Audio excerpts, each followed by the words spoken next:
As Midsomer Murders returns to our screens, Radio Times talks to Neil Dudgeon DCI John Barnaby about TV's most murderous county. After playing DCI John Barnaby for 7 years, you must have a palatial home. Palatial. I have a small house in London with a tiny, tiny garden.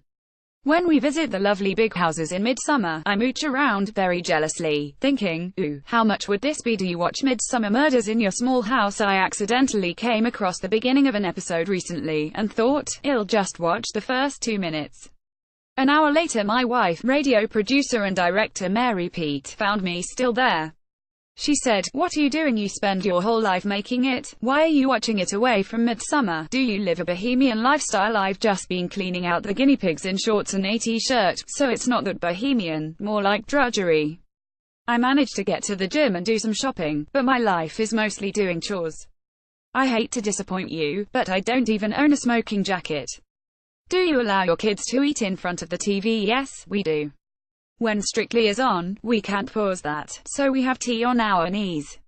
But mostly in the week I insist the family eats together, it's important. I've just made a jambalaya. That's very adventurous. My version is made with rice, tomatoes, onions, celery, lamb, chicken, prawns and chorizo. If I did it properly, it might be tremendously difficult. You're 57 now. Has TV crime drama changed much today? You've got to have several murders and serial killers. When I was a boy, watching Zed Cousin Softly, they might have a bit of burglary, or shoplifting. Now, if there were aliens who wanted to find out about our civilization by watching television, they'd think half the planet spends all its time trying to figure out how to kill the other half.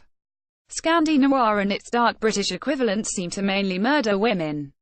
Well, bump off anybody on Midsomer Murders. We're not at all choosy. We wouldn't do anything bad to an animal, and certainly not to children, but otherwise, we're very equal ops murderers. Do you fear society is scoured by all that killing? Nobody is watching Midsomer Murders and thinking, oh, that guy was on the roof of his castle when he saw a headless horseman and fell to his death from the roof. My God, that could have been me. Or seeing people who are supposed to have been kidnapped by aliens and entombed in plastic shells with goo inside. No one thinks, that could happen to me when I'm walking the dog. I imagine you have a fan club. Surprisingly, I'm not that popular. My fans are more of a select group, but I'm sure they more than make up with enthusiasm for what they lack in numbers. Is there one episode of Midsomer Murders that stays with you? The incident at Cooper Hill, in 2016, where Midsomer went a bit X-Files. There's a scene at the site of a UFO crash with forensics picking over the wreckage. When I read the script I thought, we've gone completely mad. We can't do this. The first of 2 new episodes of Midsomer Murders is on Sunday the 13th of May at 8 p.m. on ITV. Sign up for the free radiotimes.com newsletter.